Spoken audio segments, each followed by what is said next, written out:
नमस्कार दोस्तों, मैं हूं अमित विश्वकर्मा और स्वागत है आप लोगों का मेरे इस वीडियो में।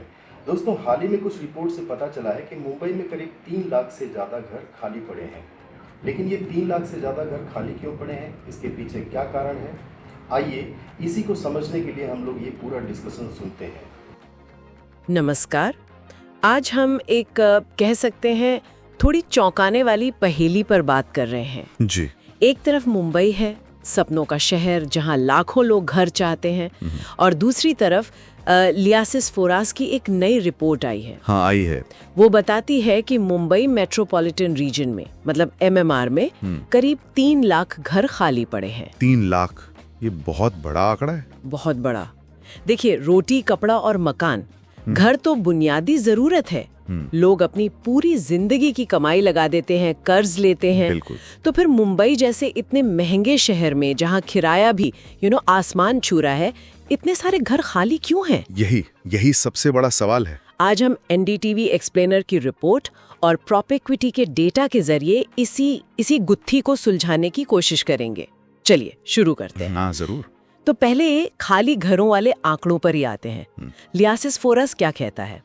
मार्च 2025 तक एमएमआर में 3,05,267 घर खाली, जी। और पुणे में भी करीब 90,000, मतलब 89,542। और हैरानी की बात यह है कि पिछले करीब 1.5-2 साल में, मतलब 19 महीनों में, इस नंबर में ज्यादा बदलाव नहीं आया है। हाँ, ये स्टेबल सा रहा है। जबकि इसी दौरान एमएमआर में घरों की बिक्री वो तो बढ़ी है, करीब 25% बढ़कर 1,62,000 यूनिट्स हो गई।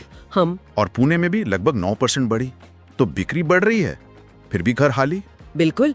और यहीं पर प्रॉपेक्विटी का डेटा जो है वो तस्वीर को और साफ करता है। अच्छा, कैसे? देखिए, असल प्रॉब्लम बिक्री से ज्यादा सप्लाई के पैटर्न में लग रही है। सप्लाई के पैटर्न में मतलब ये कि पिछले 2 सालों को देखें, 2022 से 2024, तो देश के जो 9 बड़े शहर हैं, बेंगलुरु, चेन्नई, हैदराबाद, मुंबई रीजन, पुणे, ठाणे, नवी मुंबई, कोलकाता, दिल्ली, एनसीआर, हाँ। इन सब में किफायती घरों की सप्लाई, और किफायती घर मतलब अब जिन्हें 1 करोड़ या उससे कम का माना जा रहा है, ओके, 1 करोड़ तक वाले, हाँ, उनकी सप्लाई 36% घट गई है। 36%, ये तो बहुत बड़ी गिरावट है। बहुत बड़ी। और कुछ शहरों में तो ये गिरावट और भी ज्यादा है। जैसे हैदराबाद, वहाँ किफायती घरों की सप्लाई 69% गिरी है। अरे बाप रे, 69%? जी। मुंबई में 60% गिरी है और दिल्ली एनसीआर में 45%। बाप रे, मतलब किफायती घर मिलना मुश्किल होता जा रहा है। बिल्कुल। इन 9 शहरों में सिर्फ कोलकाता ही है जहां थोड़ी सी, मतलब मामूली 7% की बढ़ोतरी हुई है। बाकी सब जगह कमी आई है। तो ये तो साफ है कि किफायती घर कम बन रहे हैं, लेकिन घर तो बन रहे हैं ना? हाँ, बन तो रहे हैं। तो फिर बाजार में आ क्या रहा है? किस तरह के घर बन रहे हैं? यही तो विरोधाभास और गहरा होता है। अच्छा। क्योंकि इसी टाइम पीरियड में इन्हीं 9 शहरों में जो 1 करोड़ से महंगे घर हैं, मतलब लग्जरी घर, हाँ, लग्जरी सेगमेंट, उनकी सप्लाई 48% बढ़ गई है। 48%? मतलब किफायती घटे 36% और लग्जरी बढ़ गए 48%। बिल्कुल। और कुछ शहरों में तो ये उछाल जबरदस्त है।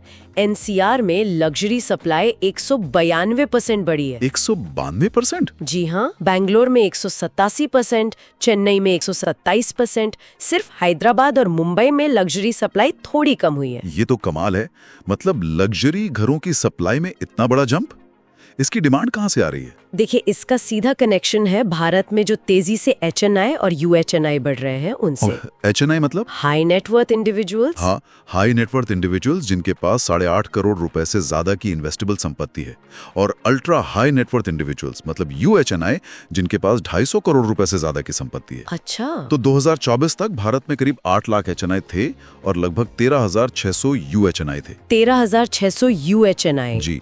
और भारत यूएचएनआई की संख्या में दुनिया में छठा है और एशिया में तीसरे नंबर पे है। ओके। और इनमें से कई लोग युवा हैं।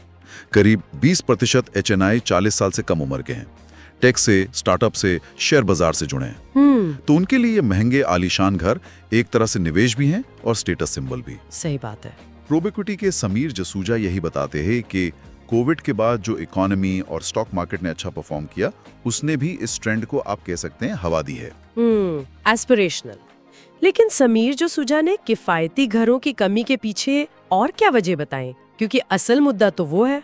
हाँ, उन्होंने कुछ मुख्य कारण गिनाए। एक तो कोविड के बाद जो टियर 1 शहर हैं, मतलब दिल्ली, मुंबई, बेंगलुरु जैसे बड़े शहर, वहां प्रॉपर्टी की कीमतें बहुत तेजी से बढ़ी। हाँ, सुना था। करीब 300% तक उछाल आया, जो पिछले 10 साल की सुस्ती के बाद था। 300%? जी।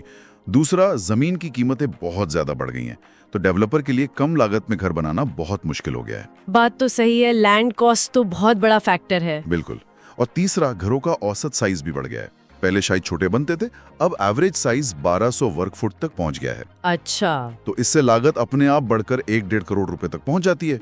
नतीजा ये है कि टियर 1 शहरों में आप समझिए 50 लाख रुपए तक का घर मिलना तो अब लगभग नामुमकिन सा हो गया है। तो शायद यही वजह है कि वो जो मुंबई में 3 लाख घर खाली हैं, उनमें से कई शायद इसी महंगे सेगमेंट के हों जो आम खरीदार की पहुंच से ही बाहर हैं। हाँ, ये बिल्कुल मुमकिन है। काफी हद तक ये एक बड़ा कारण हो सकता है। तो मतलब तस्वीर ये बन रही है कि एक तरफ तो आलीशान घर बन रहे हैं और बिक भी रहे हैं शायद जी।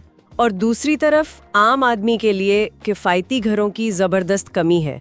रिपोर्ट तो ये भी कहती है कि देश में अभी 1.1 करोड़ किफायती घरों की कमी है। हाँ, और अनुमान ये है कि 2030 तक ये आंकड़ा 3.12 करोड़ यूनिट तक पहुंच सकता है। 3 करोड़ से ज्यादा, ये तो बहुत बड़ा संकट है।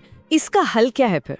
देखिए, जानकार और समीर जसूजा भी यही मानते हैं कि बिना सरकारी हस्तक्षेप के ये मसला हल होना मुश्किल है। सरकार को कुछ करना होगा। जी।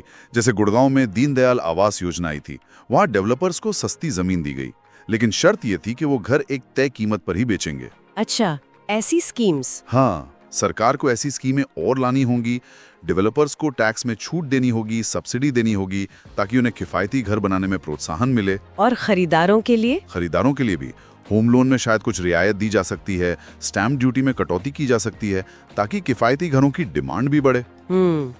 डिमांड और सप्लाई दोनों पर काम करना होगा। बिल्कुल, दोनों तरफ से। तो आज की चर्चा से ये बात तो एकदम साफ है कि भारत के जो बड़े शहर हैं, उनका हाउसिंग मार्केट एक अजीब से दोराहे पर खड़ा है। हाँ, बिल्कुल। एक तरफ बढ़ती अमीरी है जो लग्जरी घरों के बाजार को तो चमका रही है, लेकिन दूसरी तरफ जो आम आदमी का सपना है किफायती घर, उसकी सप्लाई घटती जा रही है और ये करोड़ों लोगों के सपने को और मुश्किल बना रहा है। और यहीं एक बुनियादी सवाल भी उठता है।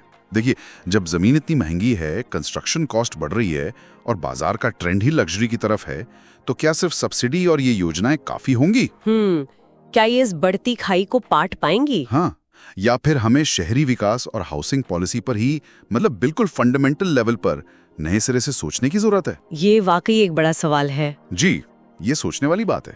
सो फ्रेंड्स, उम्मीद करता हूँ कि ये डिस्कशन आप लोगों को अच्छा लगा होगा, और अगर ये वीडियो आपको अच्छा लगा तो वीडियो को लाइक करें, और दोस्तों एक रिक्वेस्ट है आप लोगों से कि इस चैनल को सब्सक्राइब कर लें। इस चैनल पर मैं रियल एस्टेट से संबंधित जानकारी आप लोगों को प्रोवाइड करता हूँ। साथ ही साथ रियल एस्टेट में अंधेरी ईस्ट के लोकेशन में कौन सी प्रॉपर्टी अवेलेबल है उसके बारे में जानकारी देता हूँ। तो रियल एस्टेट में अपडेटेड रहने के लिए और साथ ही साथ हमारे साथ रियल एस्टेट से जुड़ने के लिए, इन सभी की जानकारी पाने के लिए हमारे चैनल के साथ में जुड़ें, हमारे चैनल को सब्सक्राइब करें और वीडियो को लाइक करें। थैंक यू सो मच दोस्तों।